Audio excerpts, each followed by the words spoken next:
দর্শক আসসালামু আলাইকুম, সবাইকে সালাম ও শুভেচ্ছা জানিয়ে শুরু করছি আমি বাপ্পি খান। আমাদের যে কথা যায়নি বলা, আপনারা জানেন আমাদের এসএটিভিতে প্রচারিত যে কথা যায়নি বলা অনুষ্ঠানটি মূলত সেই সব ভিকটিমদের প্ল্যাটফর্ম যারা বিগত 16টি বছর বিভিন্নভাবে নির্যাতন আর হয়রানির শিকার হয়েছেন। তারা তাদের কথাগুলো আমাদের এই প্রোগ্রামের মাধ্যমে তুলে ধরেন। কিন্তু আজ আমরা এমন একজন মানুষের সাথে কথা বলার জন্য এখানে এসেছি, যিনি বিগত 16টি বছরের বিভিন্ন মানবতা বিরোধী অপরাধ এবং বিচার বহির্ভূত হত্যাকাণ্ড সহ নানা বিষয় নিয়ে যে মানুষটি এখন সবচেয়ে বেশি আলোচনা এবং জনপ্রিয়, যাকে আপনারা এক নামে সবাই চেনেন, আন্তর্জাতিক অপরাধ ট্রাইব্যুনালের চিফ প্রসিকিউটর জনাব তাজুল ইসলাম। আমরা তার সাথে কথা বলবো সমসাময়িক বিষয় নিয়ে এবং একই সাথে এই আন্তর্জাতিক অপরাধ ট্রাইব্যুনালের সাথে সংশ্লিষ্ট সকল মামলার কার্যক্রম এবং অগ্রগতি নিয়েও আমরা জানার চেষ্টা করব। স্যার, আমি শুরুতে আপনাকে স্বাগত জানাচ্ছি আমাদের এই যে কথা যায়নি বলার অনুষ্ঠানে এবং একই সাথে কৃতজ্ঞতা প্রকাশ করছি আপনি মূল্যবান সময় দেওয়ার জন্য আমাদেরকে। আপনাকেও ধন্যবাদ এবং আপনার মাধ্যমে এসএটিভিকে ধন্যবাদ। আমি শুরুটা করতে চাই যে বিগত 16টি বছর আমরা দেখেছি অসংখ্য মানবতা বিরোধী অপরাধ এবং বিচার বহির্ভূত হত্যাকাণ্ড সংগঠিত হতে। এর মধ্যে উল্লেখযোগ্য যদি আমরা বলি যে শাপলা চত্বরের যে গণহত্যা রয়েছে, এরপরে গুম, যে শব্দটির সাথে আমরা একসময় একেবারেই পরিচিত ছিলাম না, সেই গুম করে বিভিন্ন মানুষকে হত্যা করা হয়েছে, আজও অনেকে ফিরে আসেনি, অনেকে আসার পর ভয়াবহ বর্ণনা দিয়েছেন, এবং সবশেষ যে জুলাই গণহত্যায় সকল কিছুর বিচার কি আপনাদের এই আইসিটিতেই করা হবে কিনা এবং এখানে সর্বোচ্চ এবং সর্বনিম্ন শাস্তির কি বিধান রয়েছে সেটিও জানতে চাই। ধন্যবাদ আপনাকে। আন্তর্জাতিক অপরাধ ট্রাইব্যুনাল শুধুমাত্র সেই সমস্ত অপরাধের বিচার করে যে অপরাধগুলো বাংলাদেশের প্রচলিত আইনে সংজ্ঞায়িত নেই। অর্থাৎ আন্তর্জাতিক অপরাধ ট্রাইব্যুনালে বিশেষায়িত কিছু অপরাধের বিচার হয় যেগুলো আন্তর্জাতিক আইনের অধীনে অপরাধ। যেমন ধরুন ক্রাইমস অ্যাগেনস্ট হিউম্যানিটি বা মানবতা বিরোধী অপরাধ। এই মানবতা বিরোধী অপরাধের অনেক প্রকার আছে। মানবতা বিরোধী অপরাধ হিসাবে মার্ডার আছে, তারপরে এনফোর্সড ডিসঅ্যাপিয়ারেন্স আছে, বিভিন্ন ধরনের টর্চার আছে, অ্যাবডাকশন আছে, কনফাইনমেন্ট আছে, সেক্সুয়াল স্লেভারি আছে। এই ধরনের অপরাধ যেগুলো বাংলাদেশের প্রচলিত আইনে সংজ্ঞায়িত নয়, অথচ আন্তর্জাতিক আইনে অর্থাৎ আইসিসি রোম স্ট্যাটিউটে এগুলো অপরাধ হিসাবে সংজ্ঞায়িত। সেগুলোর বিচার করার জন্য স্পেশালাইজড একটা ট্রাইব্যুনাল হচ্ছে আন্তর্জাতিক অপরাধ ট্রাইব্যুনাল।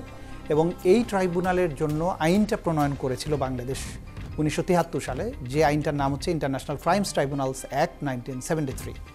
এইটা যখন করা হয় তখন বাংলাদেশে এই ধরনের অপরাধের বিচারের জন্য কোনো আইন ছিল না। 1971 সালে বাংলাদেশে মুক্তিযুদ্ধ চলাকালীন সময়ে যে সমস্ত মানবতা বিরোধী অপরাধ হয়েছিল সেগুলোর বিচারের জন্য মূলত এই আইনটা করা হয়। কারণ যুদ্ধকালীন সময়ে যে ওয়ার ক্রাইমস, জেনোসাইড, এগুলোর বিচার করার জন্য বাংলাদেশে প্রচলিত কোনো আইন ছিল না। সেই সময়কার এই ঘটনাগুলোর বিচারের জন্যই 1973 সালে ক্রাইমস ট্রাইব্যুনাল অ্যাক্ট করা হয় এবং এই আইনেই বলে দেওয়া হয় এই আইনটা ভূতাপেক্ষভাবে কার্যকর হবে। অর্থাৎ এই আইনের অধীনে যে সমস্ত অপরাধ আছে সেগুলো এই আইন প্রণয়নের পূর্বেও যদি ঘটে থাকে সেগুলোরও বিচার এখানে করা যাবে এবং পরবর্তী সময়ে যত অপরাধ ঘটবে সবগুলোর বিচার এখানে করা যাবে। সুতরাং আন্তর্জাতিক অপরাধ ট্রাইব্যুনাল সম্পূর্ণ ব্যতিক্রমী স্পেশালাইজড একটা ট্রাইব্যুনাল, যারা শুধুমাত্র আন্তর্জাতিক আইনে সংজ্ঞায়িত অপরাধের বিচার করে এবং সেই সংজ্ঞাগুলো বাংলাদেশের ইন্টারন্যাশনাল ক্রাইমস ট্রাইব্যুনাল অ্যাক্ট 1973-এ আবার গ্রহণ করা হয়েছে। আইসিসি রোম স্ট্যাটিউট বাংলাদেশ এটাকে র্যাটিফাই করেছে, ফলে আইসিসি রোম স্ট্যাটিউটে যে সমস্ত অপরাধ আছে সবগুলোই এই বাংলাদেশের ইন্টারন্যাশনাল ক্রাইমস ট্রাইব্যুনাল মাধ্যমে বিচার করা যাবে। আমার মনে হয় সাধারণ অনেক মানুষই আসলে এই প্রশ্নের উত্তরটি সঠিকভাবে জানতেন না, আপনার এই উত্তরের মাধ্যমে সেটি ক্লিয়ার হলো। এবং আমি পরের প্রশ্নে যেটি যেতে চাই যে এই একই ট্রাইব্যুনালে আমরা দেখেছি বিগত আওয়ামী সরকারের সময়ে বা ফ্যাসিস্টের সময়ে যে মানবতা বিরোধী অপরাধের দায়ে অনেককেই দণ্ডিত করা হয়েছে, ফাঁসিতে ঝোলানো হয়েছে, এবং তখন আপনি নিজেও হচ্ছে রাষ্ট্রপক্ষের বিপক্ষের আইনজীবী হিসেবে লড়েছেন এবং পরবর্তীতে সেখানে প্রশ্ন উঠেছে যে এখানে অনেক কিছুই রাজনৈতিক উদ্দেশ্য প্রণোদিত ছিল। কিন্তু এখন আপনি নিজেই এই ট্রাইব্যুনালের চিফ প্রসিকিউটরের দায়িত্ব পালন করছেন। এখানে বিচার কার্য যে উদ্দেশ্য প্রণোদিত বা প্রতিশোধ পরায়ণ হবে না, সে ব্যাপারে আপনারা কি পদক্ষেপ নিয়েছেন? দেখুন, এটা ইতিমধ্যেই প্রমাণিত হয়েছে। আমি যেভাবে বলবো যে একটা মাথায় যদি ব্যথা হয় সমাধান মাথা কেটে ফেলা নয়। আন্তর্জাতিক অপরাধ ট্রাইব্যুনাল একটা আইনের মাধ্যমে করা হয়েছিল সেই সময়ের, অর্থাৎ আওয়ামী লীগ সরকার আমলে এই ট্রাইব্যুনালের বিচার প্রক্রিয়াকে রাজনৈতিক উদ্দেশ্যে ব্যবহার করা হয়েছিল। অনেক নির্দোষ মানুষকে ধরে এনে মিথ্যা সাক্ষ্য দিয়ে, সাক্ষীকে অপহরণ করে, অন্য সাক্ষীদের দিয়ে জোর করে মিথ্যা বলানোর মাধ্যমে এদেরকে ফাঁসি দেওয়া হয়েছিল। গোটা দুনিয়া এটা সমালোচনা করেছে, আমি ওই সময়ের ডিফেন্স লয়ার হিসেবে এটা সমালোচনা করেছি। কিন্তু এটা সত্য যে ওই সময় তারা এটার অপব্যবহার করেছে, তার কারণে ট্রাইব্যুনাল বন্ধ করে দেওয়াটা কোনো সমাধান নয়। আপনি পাশাপাশি এটাও মনে রাখবেন, আন্তর্জাতিক অপরাধ ট্রাইব্যুনালে সেই সময় যে বিচারগুলো হয়েছিল সেই বিচারগুলোর রায়, প্রত্যেকটি রায় কিন্তু সুপ্রিম কোর্টে গিয়ে আবার আপিলের মাধ্যমে সাজাগুলো কনফার্মড হয়েছিল। সুতরাং আপনি যদি বলেন যে আন্তর্জাতিক অপরাধ ট্রাইব্যুনাল অন্যায়ভাবে বিচার করেছিল, তাহলে সুপ্রিম কোর্ট কী করেছিল? সেই একই অপরাধ তাহলে সুপ্রিম কোর্টের জজরাও করেছে। তাহলে আমরা তো সুপ্রিম কোর্টকে ভেঙে দেওয়ার কথা বলছি না, সুপ্রিম কোর্টকে বন্ধ করে দেওয়ার কথা বলছি না, কারণ এটা সমাধান নয়। সেই সময়ের বিচারকরা রাজনৈতিকভাবে নিয়োগপ্রাপ্ত ছিলেন, তাদের রাজনৈতিক এজেন্ডা ছিল, তারা মিথ্যা সাক্ষ্যকে সাক্ষ্য হিসাবে গ্রহণ করে রাজনৈতিক প্রতিপক্ষকে ফাঁসি দিয়েছেন, এবং সুপ্রিম কোর্টের বিচারকরাও একই কাজ করেছেন। কিন্তু বাংলাদেশে 5ই আগস্টের 2024-এর যে বিপ্লব, জুলাই বিপ্লবের পরে বাংলাদেশে যে পরিবর্তন হলো, সেই পরিবর্তনের পরে ট্রাইব্যুনাল কিন্তু পুনর্গঠিত হয়েছে। এইখানে নিরপেক্ষ বিচারক, দক্ষ বিচারকদের নিয়োগ দেওয়া হয়েছে, যাদের কোনো রাজনৈতিক ভেন্ডেটা নেই, যাদের কোনো রাজনৈতিক উদ্দেশ্য নেই, এমন বিচারকদের নিয়ে আসা হয়েছে। আইনের যে জায়গাগুলোতে সমস্যা ছিল, আন্তর্জাতিক আইনের সাথে যেগুলো কম্প্যাটিবল ছিল না, সেই জায়গায় যথাযথ সংশোধনী আনা হয়েছে, যাতে আসামি পক্ষের অধিকার সুরক্ষিত হয়, বিচার আরও স্পিডি হয়, সুন্দরভাবে হয়। সুতরাং আইনকে যুগোপযোগী করা, যেটা আগের সময়ে আমাদের একটা আর্গুমেন্ট ছিল যে এই আইনটা যুগোপযোগী নয় এবং এটা অনেক বেশি আসামি পক্ষের বিরুদ্ধে ব্যবহার করার মতো, সেই জায়গাগুলো কিন্তু সংশোধনী আনার মাধ্যমে আমরা এটাকে আন্তর্জাতিক স্ট্যান্ডার্ডের সাথে কম্প্যাটিবল করেছি। বিচারকগুলো নিরপেক্ষ হয়েছে। প্রসিকিউশনে যারা এসছেন তারা এই বিষয়ে যাদের এক্সপার্টিস আছে, যারা দক্ষ এবং যারা কোনো মিথ্যা সাক্ষ্য আনবেন না, তদন্ত সংস্থাগুলো পুনর্গঠন করা হয়েছে। এবং আপনারা দেখবেন যে এখানে একটি মামলা রায় হয়েছে শেখ হাসিনার, এবং সেখানে প্রত্যেকটা সাক্ষী বা যে সমস্ত তথ্য প্রমাণ এখানে উপস্থাপিত হয়েছে, আমরা বারবার বলেছি এটা এতটাই সুস্পষ্ট, এতটাই অকাট্য যে পৃথিবীর যে কোনো আদালতে যদি এই সাক্ষ্য প্রমাণগুলো নিয়ে যাওয়া হয় তাহলে এই আসামিদের সাজা নিশ্চিত করা হবে। সুতরাং 1973 সালে ক্রাইমস ট্রাইব্যুনাল অ্যাক্টের আন্ডারে 2010 থেকে 2024 সাল পর্যন্ত যে বিচারগুলো হয়েছে, সেগুলোর সাথে এই বিপ্লব পরবর্তী সময়ের যে বিচার, সেগুলোর আকাশ পাতাল পার্থক্য। সেই সাক্ষীগুলো যেগুলো 2010-এর পরে হয়েছিল, সেগুলো দুনিয়ার যে কোনো আদালতে গেলে এগুলো মিথ্যা বলে প্রমাণিত হতো। কিন্তু আমরা দেখিয়েছি এবং আমরা লাইভ সম্প্রচার করেছি অনেক ক্ষেত্রে, দুনিয়াবাসী দেখেছে, সবার সামনে ওপেন বিচার হয়েছে। এদের বিরুদ্ধে যে সমস্ত সাক্ষ্য এসেছে এগুলোকে খণ্ডানোর কোনো সুযোগ নেই। যেগুলো লাইভ উইটনেস যারা, তারা সাক্ষ্য দিয়েছেন, তাদের ইনজুরি নিয়ে, যাদের মুখ গুলিতে উড়ে রেখেছে, এবং যখন তাকে গুলিবিদ্ধ করা হয় সেই সময় যখন রাজপথে সে পড়েছিল কীভাবে ছটফট করছে, সেই ভিডিওটা নিয়ে এসেছি। প্রত্যক্ষদর্শীরা সাক্ষী দিয়েছে, ডিজিটাল এভিডেন্স আমরা দিয়েছি, ভিডিও ফুটেজ দিয়েছি, সাংবাদিকদের সাক্ষ্য দিয়েছি, শহীদদের হসপিটালে যাদেরকে চিকিৎসা না দিয়ে সেখানে মৃত্যুবরণ করতে বাধ্য করা হয়েছে, তাই ডাক্তারদের সাক্ষ্য নিয়েছি, হসপিটালের ডাটা নিয়েছি, মেডিকেল ডকুমেন্টস নিয়েছি, তাদের শরীর থেকে উদ্ধারকৃত বুলেট, পেলেটস, এগুলো আমরা নিয়ে এসেছি। এবং কমান্ডার যারা ছিল, যারা সুপিরিয়র ছিল, তারা কিভাবে এই অপরাধগুলো সংগঠনের জন্য পরিকল্পনা করেছে, কিভাবে নির্দেশ দিয়েছে, কি কি অস্ত্র ব্যবহারের কথা বলেছে, সেগুলো তাদের টেলিফোনিক যে কনভারসেশনগুলো ছিল, সেগুলো আমরা রাষ্ট্রীয় প্রতিষ্ঠান যেখান থেকে তাদের এই টেলিফোন কথোপকথনগুলো রেকর্ড করা হয়েছিল, সেখান থেকে আমরা জব্দ করেছি।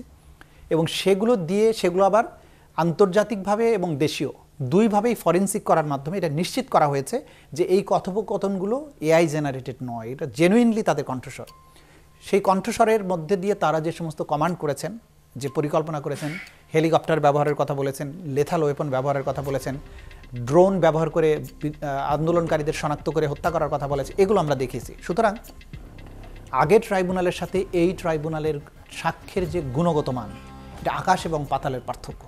সুতরাং আমরা বলবো যে আগের ট্রাইব্যুনাল নানান কারণে কলঙ্কিত ছিল, এই ট্রাইব্যুনাল তার ধারে কাছে নেই। এই ট্রাইব্যুনাল পরিপূর্ণভাবেই জাতীয় এবং আন্তর্জাতিক সকল স্ট্যান্ডার্ড মেনটেন করছে।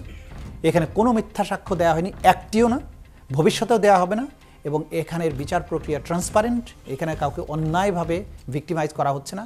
প্রকৃত যে দোষী এবং যার যতটুকু দোষ, সেটাই এনশিওর করা হচ্ছে। সে কারণে আগের ট্রাইব্যুনালের সাথে এই ট্রাইব্যুনালের তুলনা চলবে না। কিন্তু আমি পাশাপাশি এটাও একটু যোগ করতে চাই যে বিগত সময়ে অনেক আন্তর্জাতিক সংস্থাগুলোর অনাস্থা ছিল এই কোর্টের ব্যাপারে। তো আপনারা এই অনাস্থা থাকা সত্ত্বেও আপনারা এই কোর্টকেই কেন বেছে নিলেন? সেটা কি অন্য কোনো ট্রায়াল কোর্টের মাধ্যমে বা অন্যভাবে কি করা যেত না? না, করা যেত না, কারণ যে অপরাধগুলোর বিচার এখানে করা হচ্ছে, জুলাই আগস্টে যে অপরাধগুলো হয়েছে, এগুলো ক্রাইমস এগেনস্ট হিউম্যানিটি, অর্থাৎ মানবতার বিরুদ্ধে অপরাধ। মানবতার বিরুদ্ধের অপরাধ বিচার করার জন্য বাংলাদেশে আর কোনো আদালত নেই। শুধুমাত্র ইন্টারন্যাশনাল ক্রাইমস ট্রাইব্যুনাল অ্যাক্টই এই অপরাধগুলোকে সংজ্ঞায়িত করেছে এবং এই আইনে এই অপরাধগুলোর বিচারের পদ্ধতি বর্ণনা করা আছে এবং শুধুমাত্র এই কোর্টেরই এখতিয়ার আছে ওই জিনিসটার বিচার করার। আমাদের সাধারণ কোনো ট্রাইব্যুনাল, স্পেশাল ট্রাইব্যুনালের এই ক্ষমতা নেই। সুতরাং এই ট্রাইব্যুনালে আমাদেরকে আসতে হবে। আর এই ব্যাপারে অনেকে আইসিসির কথা বলেন, অর্থাৎ আন্তর্জাতিক আদালত, যেটা জাতিসংঘের আন্ডারে প্রতিষ্ঠিত। সেখানে আমাদের যাবার প্রয়োজন নেই, কারণ আইসিসির যে স্ট্যাটিউট আছে সেই স্ট্যাটিউটের বর্ণনা অনুযায়ী কোনো সদস্য রাষ্ট্র তার অভ্যন্তরে সংগঠিত মানবতা বিরোধী অপরাধের বিচার করতে যদি নিজেরা সক্ষম হয় এবং তারা যদি ইচ্ছুক হয়, তাহলে আইসিসিতে যাবার প্রয়োজন নেই। যদি কোনো রাষ্ট্র এই ধরনের অপরাধের বিচার করতে অনিচ্ছুক হয় এবং তাদের ক্যাপাসিটি না থাকে, তাহলেই কেবলমাত্র সেটা রেফার হতে পারে আইসিসিতে। বাংলাদেশে সে কারণে আমাদের রেফার করার প্রয়োজন হয়নি। বাংলাদেশ এই বিচার করতে সক্ষম, কারণ এই ধরনের একটা আইন আছে, এই ধরনের একটা স্পেশাল ট্রাইব্যুনাল আছে, এবং বাংলাদেশের সরকার এটা করতে ইচ্ছুক। শুধু ইচ্ছুকই নয়, তারা একটা ম্যান্ডেটই নিয়ে এসেছে ক্ষমতায়, বর্তমান অন্তর্বর্তীকালীন সরকার, যে তারা এই সময় সংগঠিত অপরাধের বিচারগুলো করবে। বিচার তাদের একটা অন্যতম প্রায়োরিটি। সুতরাং এখানে আমাদের আর আইসিসিতে যাবার প্রয়োজন ছিল না। এই কারণেই শুধুমাত্র এই ট্রাইব্যুনালে এই বিচারগুলো করা হচ্ছে। আপনি কিছুক্ষণ আগে যে সাক্ষীদের কথা বলছিলেন, আমরা দেখেছি যে যাকে রাজ সাক্ষী করা হয়েছে সাবেক আইজিপি আব্দুল্লাহ আল মামুন, তো এই ব্যাপার নিয়েও অনেকের মন্তব্য যেমন রয়েছে যে সাধারণত যেসব মামলায় সাক্ষী দুর্বল থাকে, সাধারণত আমরা জানি যে সেই মামলাগুলোতে আসামিদের থেকে সাক্ষীকে আনা হয়। তো এখানে আপনারা কেন তাকেই রাজ সাক্ষী হিসেবে এখানে হাজির করলেন? এবং একই সাথে আর একটা প্রশ্ন করতে চাই যে তার যে বিচারের সাজা মাত্র 5 বছর হয়েছে, এটা নিয়েও অনেক কথা রয়েছে। এই বিষয়টি যদি একটু ক্লিয়ার করেন। প্রথম কথা হচ্ছে, রাজসাক্ষী নিয়ে যারা বাইরের মানুষ কথা বলছেন, তারা বিচার পদ্ধতি সম্পর্কে, বিচার আদালত সম্পর্কে তাদের কোনো ধারণা নেই। আমি খেয়াল করেছি যে শ্রেণীর মানুষগুলো সমালোচনা করছেন, যেহেতু তারা জানেন না, তারা খোলা চোখে যা খুশি সমালোচনা করতে পারেন, কিন্তু এগুলো আসলে আইনের মধ্যে গ্রহণযোগ্য তর্ক নয়। আব্দুল আল মামুন সাহেবের মামলায় প্রমাণ করা যাচ্ছিল না এমন নয়। তিনি আইজিপি হিসাবে এই যে সরকারের কমান্ড স্ট্রাকচার, আমরা বলেছি যে হাসিনার কল রেকর্ড, টেলিফোনিক নির্দেশ, লেথাল ওয়েপন ব্যবহার করা, কিভাবে কোথায় কিভাবে প্ল্যান করা হয়েছিল। আপনি হয়তো সাক্ষী নিয়ে আসছেন যে আমাকে গুলি করে হত্যা করা হয়েছে, আমি চোখে দেখেছি, ভিডিও আছে, কিন্তু ভেতরের কমান্ড স্ট্রাকচারগুলো কিভাবে কাজ করেছে, প্রাইম মিনিস্টার থেকে অর্ডারটা কিভাবে পাস হয়েছে, প্রাইম মিনিস্টার কি আদৌ অর্ডার দিয়েছিলেন, অর্ডার দিয়ে থাকলে কাকে দিয়েছিলেন, সেটা নিচের দিক পর্যন্ত কিভাবে ক্যারি আউট হয়েছে, এই যে ইন্টারনাল যে বিষয়গুলো, সেগুলো সাক্ষ্য প্রমাণ পাওয়াটা সহজ বিষয় নয়। এটা যখন ইন্সপেক্টর জেনারেল অফ পুলিশের মতো একটা দায়িত্ববান ব্যক্তি, পুলিশের প্রধান ব্যক্তি, যখন তিনি বলছেন যে হ্যাঁ এই নির্দেশগুলো স্বয়ং প্রাইম মিনিস্টার আমাকে দিয়েছেন এবং এটা স্বরাষ্ট্রমন্ত্রী হয়ে আমার কাছে এসছে, আমি এটা আবার পুলিশের কমান্ড স্ট্রাকচার অনুযায়ী নিচের লেভেল পর্যন্ত এটা পৌঁছে দিয়েছি, এই যে অমূল্য সাক্ষ্য, সেই সাক্ষ্যটা আপনি কমান্ড স্ট্রাকচারের সমস্ত লায়াবিলিটিগুলো অকাট্যভাবে প্রমাণ করে, যেটা অন্য কোনো এভিডেন্স দিয়ে প্রমাণ করা সম্ভব ছিল না। দ্বিতীয়ত হচ্ছে যে গুমের মামলায় উনি একসময় র্যাপিড অ্যাকশন ব্যাটালিয়নের প্রধান ছিলেন। যে র্যাব কিভাবে মানুষকে ধরে নিয়ে আসতো, কিভাবে গুম করতো, আয়নাঘরগুলো কোথায় ছিল, কিভাবে আয়নাঘরে মানুষকে টর্চার করা হতো, বিশেষ করে যেসব বন্দীদের ব্যাপারে কোনো তথ্য পাওয়া যাচ্ছিল না, তারা কোথায় কিভাবে বন্দী ছিল, এই সমস্ত বিষয়ে তিনি তথ্য দিয়েছেন। তিনি আরও তথ্য দিয়েছেন সরকারের ভিতরে পুলিশ বাহিনীর স্ট্রাকচারের মধ্যে কিভাবে কমান্ড স্ট্রাকচারকে ভেঙে বিশেষ বিশেষ পুলিশ অফিসার দানবে পরিণত হয়েছিলেন এবং শেখ হাসিনা কীভাবে তাদের মাধ্যমে মানবতা বিরোধী অপরাধগুলো সংগঠন করেছেন। সুতরাং এত বেশি এভিডেন্স উনি দিয়েছেন, যেটা সাধারণভাবে পাওয়া অসম্ভব ছিল। সেই কারণেই তার সাক্ষীকে এই মামলার জন্য অসম্ভব গুরুত্বপূর্ণ বিবেচনা করা হয়েছে এবং আইনজীবী হিসাবে আমরা যারা এটার গুরুত্ব বুঝি, তা আমরা বুঝে শুনে এই সিদ্ধান্ত নিয়েছি। সেই কারণে আব্দুল আল মামুনকে রাজসাক্ষী করাতে কোনো অন্যায় হয়নি। এবং দ্বিতীয়ত কথা হচ্ছে, রাজসাক্ষী তো আমরা জোর করে তাকে করিনি, উনি নিজের থেকেই দোষ স্বীকার করেছেন এবং বলেছেন আমি সত্য বলতে চাই। একজন মানুষ যখন নিজে দোষ স্বীকার করবে এবং বলবে যে আমি সত্য বলতে চাই, আদালতের সামনে দ্বিতীয় কোনো অপশন থাকে না তার বক্তব্য শোনা ছাড়া। এবং ওই বক্তব্য শুনে যদি আদালতের কাছে মনে হয় যে তিনি ট্রু এবং ফুল ডিসক্লোজার করেছেন, তাহলে তাকে রাজসাক্ষী হিসেবে গণ্য করার নির্দেশ দিতে পারবে। এটা প্রসিকিউশনের চাওয়ার বিষয় নয়, আমরা চাইনি, উনি নিজে চেয়েছেন এবং ওনার সাক্ষ্যের মাধ্যমে আদালত সন্তুষ্ট হয়েছেন যে তিনি যা কিছু বলেছেন সেগুলো ট্রু এবং ফুল ডিসক্লোজার, এটা এই মামলার জন্য গুরুত্বপূর্ণ বিষয়। তখন কিন্তু আদালত তাকে রাজসাক্ষী গণ্য করেছেন। এবার আসেন সাজার বিষয়টা। রাজসাক্ষীর নিয়ম অনুযায়ী রাজসাক্ষীকে যখন আপনি অ্যাকসেপ্ট করবেন, তখন কিন্তু তাকে ক্ষমা করে দেওয়ার কথা, পার্ডন অফ দি অ্যাপ্রুভার বলা হয়েছে। মানে এটা কি সাধারণ ক্ষমা, যেটা ক্ষমার মতো এই ক্ষমাটাই করার কথা। সেক্ষেত্রে ধরেন 5 বছরের যেটা সাজা হয়েছে সেটাও কিন্তু না দিলেও কিছু করার ছিল না, কারণ কিন্তু তিনি তো অর্ডারগুলো বাস্তবায়ন করেছেন, সহযোগিতা করেছেন। অবশ্যই রাজসাক্ষী মানে সেই ব্যক্তি যে অপরাধে সম্পৃক্ত থেকেছে, সে কারণেই তো তার একটা অথরিটি আছে। সে যদি সম্পৃক্ত না থাকতো তাহলে তো সে জানতো না যে কিভাবে অর্ডারগুলো এসছে। তিনি মাঝখানের এই কমান্ড স্ট্রাকচারের মাঝখানে দাঁড়িয়ে থাকা একজন ব্যক্তি, সে কারণে রাজসাক্ষী মানেই সে অপরাধের সম্পৃক্ত থেকে অপরাধের তথ্য উদ্ঘাটনে সাহায্য করেছে। এটা যারা ফৌজদারি আইন বিশেষজ্ঞ তাদের কাছে যদি আপনি কথা বলেন, তারা প্রত্যেকেই বলবে এটা ছিল একটা অসাধারণ সিদ্ধান্ত, এবং এই সিদ্ধান্তের মাধ্যমে ভবিষ্যতে শেখ হাসিনার মামলাগুলো নিয়ে কোনো প্রশ্ন তোলার সুযোগ থাকবে না। যেমন ভবিষ্যতে যদি কেউ বলে কল রেকর্ডে উনি যে টেলিফোনে নির্দেশ দিয়েছেন এটা এআই জেনারেটেড, এটা এরকম কোনো আসলে কথা বলে নাই, এখন কিন্তু সেই প্রশ্ন তোলার সুযোগ থাকবে না। কারণ হচ্ছে যাকে এই নির্দেশটা দেওয়া হয়েছিল তিনি বলেছেন হ্যাঁ আমাকে এই কথাগুলো বলা হয়েছে। সুতরাং টেলিফোনের কনভারসেশন, অন্যান্য কনভারসেশন এবং ওনার নিজের সাক্ষী, এবং যখন প্র্যাকটিক্যালি ড্রোন উড়েছে, হেলিকপ্টার উড়েছে, সবগুলো যখন মেলাবেন তখন এটা একটা অকাট্য এবং দুর্ভেদ্য সাক্ষ্যে পরিণত হয়। আচ্ছা, বুঝতে পেরেছি। আমরা আরও অনেক গুরুত্বপূর্ণ কথা আপনার থেকে জানবো, তার আগে সময় হয়েছে আমাদের একটি বিরতিতে যাবার। দর্শক, আপনারা শুনছিলেন আমরা অনেক মূল্যবান বিষয় নিয়ে আজকে আলোচনা করার জন্য এখানে এসেছি। আমাদের সাথেই থাকুন, কোথাও যাবেন না, ফিরছি খুব শীঘ্রই ছোট্ট একটি বিরতির পরেই।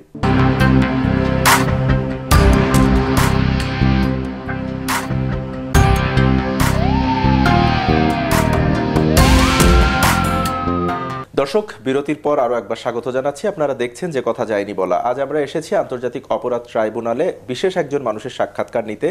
আপনারা দেখছিলেন আমাদের সাথে রয়েছেন আন্তর্জাতিক অপরাধ ট্রাইব্যুনালের chief prosecutor advocate Tajul Islam. Sir, আমি বিরতিতে যাবার আগে আপনার কাছ থেকে বেশ কিছু মূল্যবান কথা জেনেছি। আমি এখন যেটি জানতে চাই যে সম্প্রতি আমরা দেখছি যে একটি মামলায় প্রধান যে আসামি রয়েছেন শেখ হাসিনা এবং সাবেক স্বরাষ্ট্রমন্ত্রী আসাদুজ্জামান খান কামাল, তাদের ফাঁসির রায় হয়েছে, যেটিকে আপনারা আপনাদের প্রথম বড় অর্জন হিসেবে দেখছেন। তো এই রায় কি আদৌ কার্যকর করা হবে কিনা, এবং এ ব্যাপারে ইতিমধ্যে আপনারা কি পদক্ষেপ নিয়েছেন কিংবা নিচ্ছেন, সেটি যদি একটু পরিষ্কার করেন।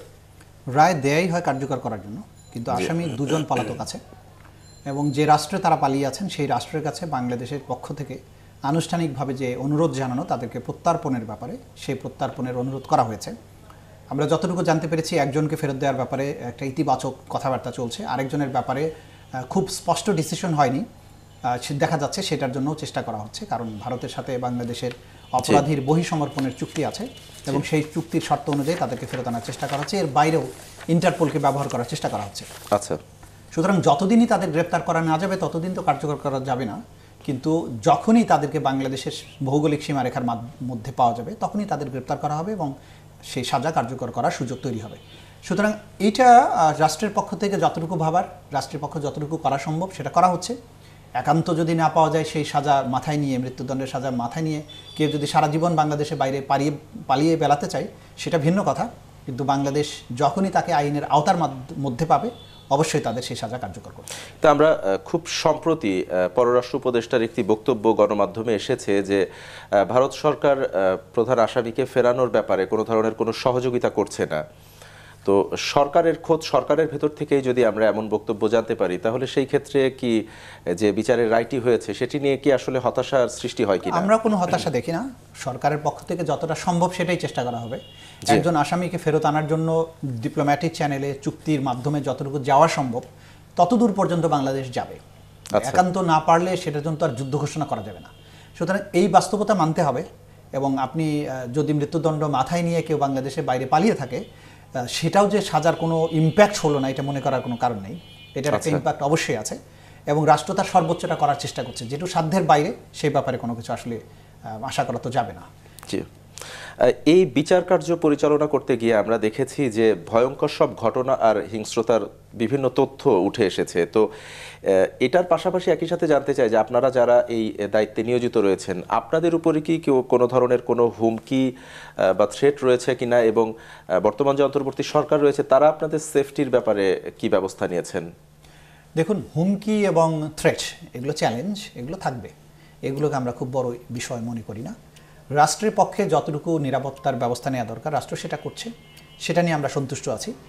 এর বাইরে থেকে যাদের বিচার হচ্ছে তাদের রাজনৈতিক অনুসারীরা, তাদের চেলাচামুন্ডা যারা আছে তারা আমাদেরকে সোশ্যাল মিডিয়ায় নানানভাবে হুমকি ধামকি, হত্যার হুমকি, বিদেশ থেকে টেলিফোন করা, মেসেজ দেয়, এগুলো করে।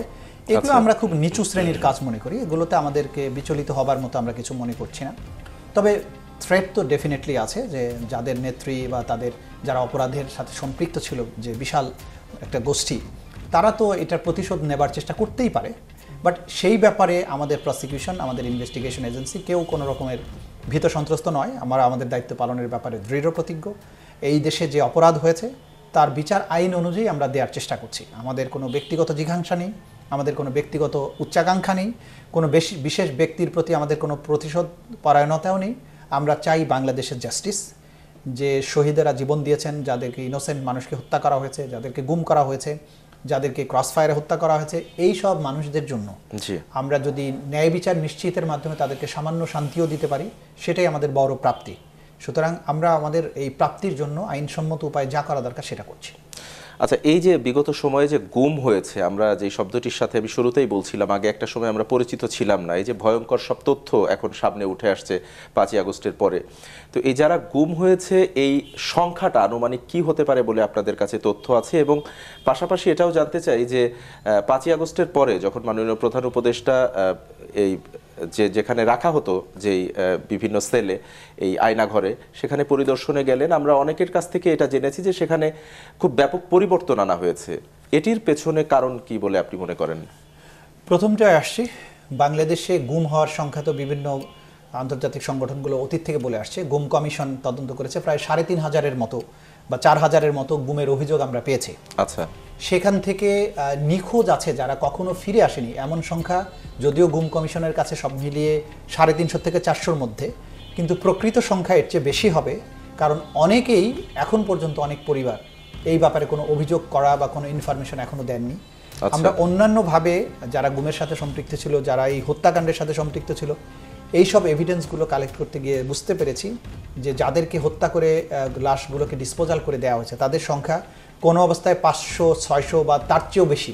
আচ্ছা, যে তথ্যগুলো এখন পর্যন্ত আমাদের কাছে নেই, কিন্তু এখন পর্যন্ত আমাদের কাছে গুম কমিশন সহ যে সমস্ত অভিযোগ এসেছে কয়েক হাজার, তার মধ্য থেকে আমরা দুটো মামলাকে বিচারের উপযোগী করে বিচারের পর্যায়ে নিয়েছি।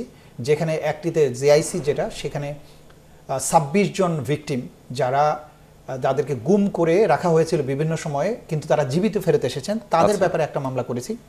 এখানে 13 জন আসামির বিরুদ্ধে, শেখ হাসিনা, তারিক সিদ্দিকী সহ।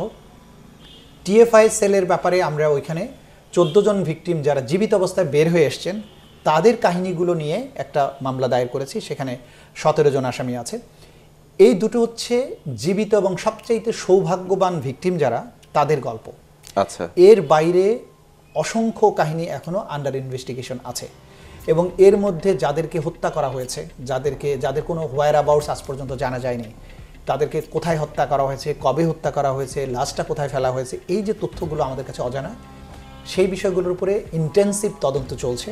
খুব সহসাই আশা করছি অন্তত একটি মামলায় বিশেষ একজন আসামির ব্যাপারে একটা তদন্ত রিপোর্ট দাখিল হতে যাচ্ছে, যে একাই এই গুমের মাস্টারমাইন্ড ছিল, যে অসংখ্য মানুষকে নিজেই হত্যা করেছে এবং তার অ্যাট্রোসিটি ছিল কিংবদন্তি তুল্য, মহাকাব্যিক। সেই বিষয়গুলো তদন্তে উঠে আসছে। আমরা আশা করছি খুব সহসাই সেটারও তদন্ত রিপোর্ট দাখিল হয়ে সেটার বিচারের যাত্রাটা শুরু হয়ে যাবে। এই যে আপনি বলছিলেন কিছুক্ষণ আগে যে এখনো অনেকেই অনেক তথ্য দেয়নি বা অনেকেই মুখ খুলছে না, তো এই যে যারা 5ই আগস্টের পরে সৌভাগ্যজনকভাবে গুম থেকে ফিরে এসেছেন, মামলা দায়ের করেছেন কিংবা সাক্ষী হচ্ছেন, তারা অনেকেই নানা ঝুঁকি বা আশঙ্কার মধ্যে আছেন, এমনটা তারা আমাদেরকেও জানিয়েছেন, গণমাধ্যমের সাথেও তারা কথা বলেছেন। তারা তাদের নিরাপত্তা নিয়েও এখনো পর্যন্ত শঙ্কিত। তো তাদের নিরাপত্তার বিষয়টি, যারা এই ফিরে এসেছেন বা যারা সাক্ষী হচ্ছেন, তাদের নিরাপত্তার বিষয়ে কি আপনারা কোনো পদক্ষেপ নিয়েছেন কিনা? দেখুন, আমাদের আইনে উইটনেস প্রোটেকশন বলে একটা ধারা সংযোজন করা হয়েছে। এদের নিরাপত্তা দেয়া রাষ্ট্রের সম্পূর্ণভাবে দায়িত্ব। কিন্তু বাস্তবতা হচ্ছে যে উইটনেস প্রোটেকশনের বিধান থাকলেও এটা কোন এক্সটেন্টে, কতদূর পর্যন্ত রাষ্ট্র করবে, এটার বাস্তবতাটা কি হবে, এই সংক্রান্ত কোনো ব্যবস্থা কিন্তু এখনো নেই। আচ্ছা, সরকারের জন্য আসলে এটা, এই অন্তর্বর্তীকালীন সরকারের জন্য এটা খুবই অল্প সময়, তারপরে তারা চেষ্টা করছেন। কিন্তু বাস্তবতা হচ্ছে যাদের বিরুদ্ধে গুমের অভিযোগ এসছে তাদের অনেকেই এখনো সার্ভিসে আছেন, যেটা এই গুমের মামলার তদন্তের জন্য আসলেই একটা থ্রেট। এবং যে লোকদের বিরুদ্ধে তিনি অভিযোগ করছেন তাদের ব্যাপারে সরাসরি এসে কোর্টে সাক্ষী দেওয়ার ক্ষেত্রে তাদের অনেকের মধ্যে ভয় কাজ করে। সেই সত্ত্বেও কিন্তু আমরা প্রথম দফায় এই ভয়ের বৃত্তটা ভাঙার জন্য দুটো মামলাতে বেশ কয়েকজন আসামির বিরুদ্ধে আমরা চার্জশিট দাখিল করেছি, যেটার বিচার শুরু হয়েছে। সুতরাং ভয় ভাঙার যে কাজটা, সেটা কিন্তু প্রথম কাজটা হয়ে গেছে। এখন যার কাছে যত তথ্য আছে, এটা প্রমাণিত হয়েছে যে কেউ আসলে অপরাধ করে পার পাবে না, কেউই আইনের ঊর্ধ্বে নয়। সেটা সে যে পজিশনে থেকেই অপরাধ করুক, যে সংস্থায় থেকে করুক, যে পোশাক পরে সে করুক, তাকে বিচারের মুখোমুখি দাঁড়াতে হবে। এটা হচ্ছে আইনের মূল কথা, এটা বিচারের মূল কথা, এটাই সভ্যতার দাবি। আমরা সেই জায়গাটা এনশিওর করার চেষ্টা করছি। সুতরাং যারা এখনও অভিযোগ করেননি, যারা মুখ খুলছেন না, তাদের কাছে আমাদের স্পষ্ট মেসেজ যে আমরা এই বিচারটা নিখুঁতভাবে করব।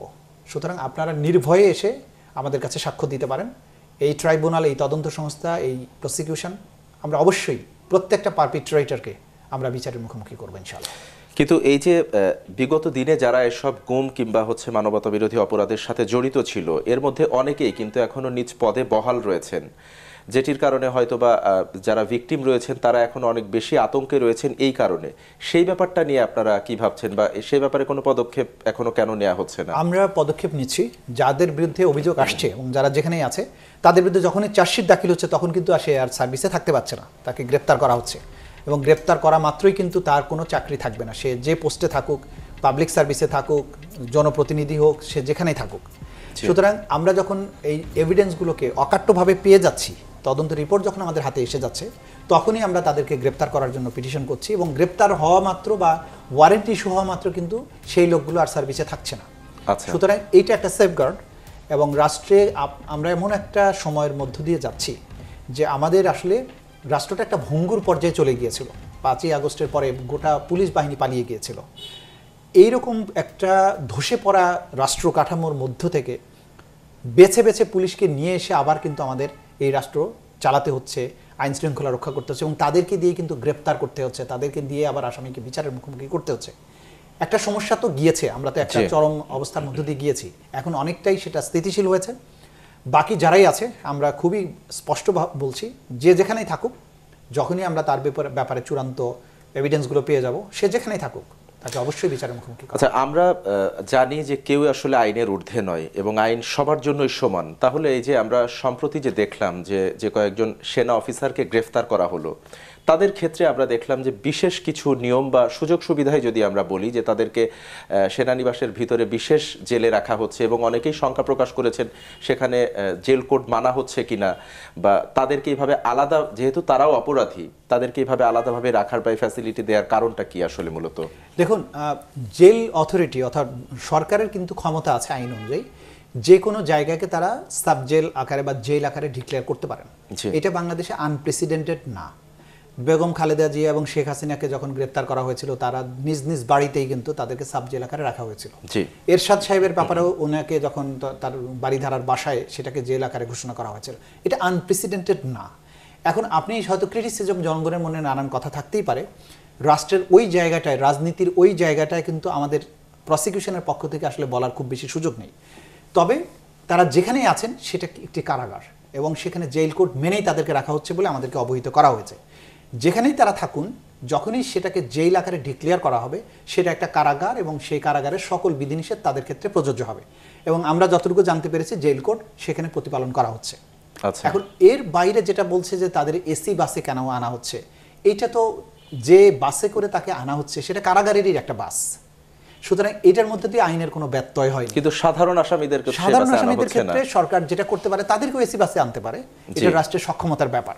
এখন এই বিষয়টি যেহেতু রাষ্ট্রের সিদ্ধান্তের ব্যাপার, রাষ্ট্রের সক্ষমতার ব্যাপার, আমাদের কোনো মন্তব্য এখানে না করাই ভালো। আমরা মনে করি যে প্রত্যেক আসামি, তার সাথে কেন ইল ট্রিটমেন্ট কেন হবে, তাকে কেন অমানবিকভাবে ট্রিট করা হবে? সুতরাং ওনাদেরকে এসি বাসে আনা হয়েছে, এইটা আমাদের সমস্যা না। আমাদের বক্তব্য হচ্ছে বাকিদেরকেও যেন একই রকমের ফ্যাসিলিটি দেয়া যায়, রাষ্ট্র যাতে সেটা এনশিওর করতে পারে। সেটার জন্য আমরা বলেছি, কিন্তু রাষ্ট্রের সক্ষমতার একটা ব্যাপার আছে, নিশ্চয়ই রাষ্ট্র ক্রমান্বয়ে সেই চেষ্টাটা করবে। কিন্তু এই যে সক্ষমতার কথা যেটি বললেন, যে আমরা দেখলাম যে 5ই আগস্টের পরে কিন্তু অলমোস্ট 1.5 বছর অতিবাহিত হতে যাচ্ছে, এবং অনেকেই সাধারণ মানুষ, বিশেষ করে যারা ভুক্তভোগী, তারা কিন্তু অনেকটাই হতাশ বলা চলে যে মাত্র একটা মামলার বিচারের রায় হয়েছে, এবং তারা কিন্তু সাদৃশ্য কোনো কিছু এখনো দেখছে না বা আশার মুখ দেখছে না। তো এই ব্যাপারটি নিয়ে কি বলবেন? এটা কি আসলে সরকারের ব্যর্থতা আমরা বলবো, নাকি আন্তরিকতার অভাব? দুটোর একটাও না। সরকার রীতিমতো এই বিচারের ব্যাপারে আন্তরিক এবং ইগার, আর এটা ব্যর্থতা নয়। একটা মামলার রায় হয়েছে মাত্র, যিনি প্রধান আসামি ছিলেন, যেটা হচ্ছে টিপ অফ দি আইসবার্গ, তিনি একদম পিরামিডের শীর্ষে অবস্থান করছিলেন, তার বিচারটা ছিল সবচেয়ে চ্যালেঞ্জের। সেটা আমরা করেছি। নিচের দিকে আরও 5 থেকে 6টি মামলার চূড়ান্ত রায়ের পর্যায়ে চলে এসছে। 1 মাসের মধ্যে আরও 5 থেকে 6টি মামলার রায় ঘোষিত হবে। আচ্ছা, আরও 8-10টি মামলার বিচার কার্যক্রম চলমান আছে। সুতরাং আগামী 2 বা 3 মাসের মধ্যে একটা বিপুল সংখ্যক মামলার নিষ্পত্তি হবে বলে আমরা আশা করছি।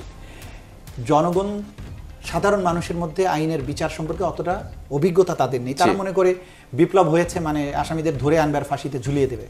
এটা মোবাইল কোর্ট তো নয় যে আমি মোবাইল কোর্ট ম্যাজিস্ট্রেট সহ দোকানের মধ্যে ঢুকলো, অন্যায় পেলো, ইনস্ট্যান্ট রায় দিয়ে দিল। এটা বিষয়টা তা নয়। আন্তর্জাতিক যতগুলো সিমিলার আদালতে এই ধরনের মামলার বিচার হয়েছে সেখানে তদন্ত শেষ হতে বছরের পর বছর, এমনকি দশক লেগেছে। ধরেন আইসিসিতে কয়জন মানুষের বিচার হয়েছে, টোকিওতে, রুয়ান্ডাতে কয়জন মানুষের বিচার হয়েছে? 4-5 জন। আমরা কিন্তু প্রথম বিচারেই 3 জনের এবং পরবর্তীতে আমরা সব মিলে কয়েকশো মানুষের বিচার শেষ পর্যায়ে রেখেছি, এবং সেটাও মাত্র 1 বছরের মধ্যে। এইটা একটা যুগান্তকারী সাকসেস। যাদের এই বিচার, এই কমপ্লেক্স তদন্ত সম্পর্কে ধারণা নেই তারা এই ধরনের কথা বলতেই পারেন, জনগণ বলতেই পারেন, কিন্তু এটা এমন বিচার নয় যে 2 দিনের মধ্যে তদন্ত শেষ হবে, 4র্থ দিনে আমরা রায় দিয়ে দেবো, তা নয়। অর্থাৎ আপনারা সঠিক ওয়েতে এগোচ্ছেন, আন্তর্জাতিক স্ট্যান্ডার্ডকে মেইনটেইন করে আসামি পক্ষ, বাদী পক্ষ, 2 পক্ষের অধিকার যাতে বজায় থাকে, সমালোচনা না হয়, কোনো ধরনের আনফেয়ার মিনস এখানে না হয়, সাক্ষ্য প্রমাণ উপস্থাপনের জন্য যতটুকু সময় দরকার, ফরেনসিক টেস্ট করা, তাকে ডকুমেন্ট প্রিপেয়ার করা, যত আইনি পরিভাষা আছে সেই অনুযায়ী একটা ডকুমেন্টকে নিখুঁত করার জন্য যা যা করা দরকার ততটুকু সময় আমাকে অ্যালাউ করতে হবে। অন দি আদার হ্যান্ড আসামি পক্ষ তাদেরকে কেস প্রিপেয়ার করার জন্য, তার আসামিকে নির্দোষ প্রমাণের জন্য তাদের যে সমস্ত অধিকার আছে, সুযোগ আছে, তাকে সেটুকু অ্যাভেল করতে দিতে হবে। এই দুটো জিনিস করে যখন আপনি বিচার করবেন ডেফিনেটলি একটা সময় তাকে দিতে হবে। কিন্তু পাশাপাশি দেখুন বাংলাদেশের একটা সাধারণ মার্ডার কেসের বিচার কিন্তু 5 বছর 10 বছর লেগে যায়।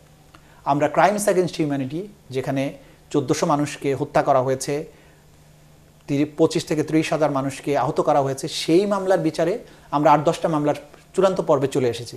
এটা কি ট্রিমেন্ডাস একটা সাকসেস নয়? ডেফিনেটলি আমরা মনে করি একটা বড় ধরনের সাফল্য। এই জায়গা থেকে আবার আসবো, তার আগে আমাদের সময় হয়েছে আরো একটি বিরতিতে যাবার। দর্শক, কথা বলার এ পর্যায়ে সময় হয়েছে আরো একটি বিরতিতে যাবার। কোথাও যাবেন না, থাকুন আমাদের সাথে। ফিরছি খুব শীঘ্রই ছোট্ট একটি বিরতির পরেই।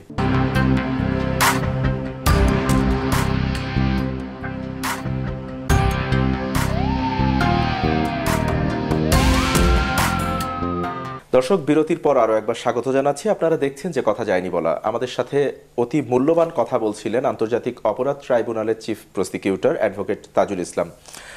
স্যার, বিরতিতে যাবার আগে আমরা গুম সংক্রান্ত এবং যে বিচারিক প্রক্রিয়া, এই বিষয়গুলো নিয়ে কথা বলছিলাম। আমি আপনার কাছে জানতে চাই যে যারা গুম হয়েছে, আপনারা বিভিন্নভাবে ইনভেস্টিগেট করেছেন, যেখানে তাদেরকে রাখা হতো। সম্প্রতি আপনি গণমাধ্যমে বলেছেন টিএফআই একটি সেলের কথা, র্যাবের, যে ভয়ঙ্কর নির্যাতন করা হতো। তো এই যে যারা ছিল, যাদেরকে ভিকটিমদেরকে নির্যাতন করা হতো, তাদেরকে মূলত আসলে কী ধরনের নির্যাতন করা হতো সেখানে? এবং এর পাশাপাশি আরও একটা প্রশ্ন করতে চাই, সেটি হচ্ছে যে বিগত সময় আমরা দেখেছি যে এই যে জুলাই আগস্টে যারা আহত হয়েছেন তাদের ব্যাপারে অনেক ধরনের পদক্ষেপ গ্রহণ করা হয়েছে, তাদেরকে অনেক ধরনের সুযোগ সুবিধাও দেওয়া হয়েছে, কিন্তু যারা গুম ফেরত আসামি বা যারা ফিরে আসেননি তাদের জন্য এমন কোনো সুবিধা বা সরকার কর্তৃক কোনো ধরনের কিছু এখনো গৃহীত হয়নি। এটা কেন আসলে? শেষের প্রশ্নের জবাব আগে দিচ্ছি। সেটা রাষ্ট্রের ব্যাপার, রাষ্ট্র কিভাবে তাদের ক্ষতিপূরণ দেবেন সেটা রাষ্ট্র নির্ধারণ করবেন। এটা আসলে প্রসিকিউশনের সাথে রিলেটেড নয়। মানে আপনাদের কি কোনো পরিকল্পনার ব্যাপারে রয়েছে? প্রসিকিউশনের পক্ষ থেকে নেই। প্রসিকিউশন যেটা করতে পারে যে আদালতের রায়ের মাধ্যমে যখন কোনো আসামি সাজা হবে তখন তার প্রপার্টি কনফিসকেট করে ভিকটিম পরিবারকে দেওয়ার জন্য বলতে পারে, রাষ্ট্রকে অবজারভেশন দিতে পারে যে এদের ব্যাপারে যথাযথ ব্যবস্থা নেওয়া হোক। কিন্তু এটা আসলে এই বিষয়টা অ্যাডমিনিস্ট্রেটিভ, এটা বিচারিক বিষয় নয়।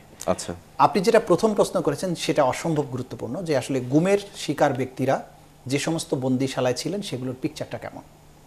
এটা তো অনেকগুলো কথা বলতে হবে। প্রথমত হচ্ছে গুমের প্যাটার্ন, গুমটা কিভাবে শুরু হতো।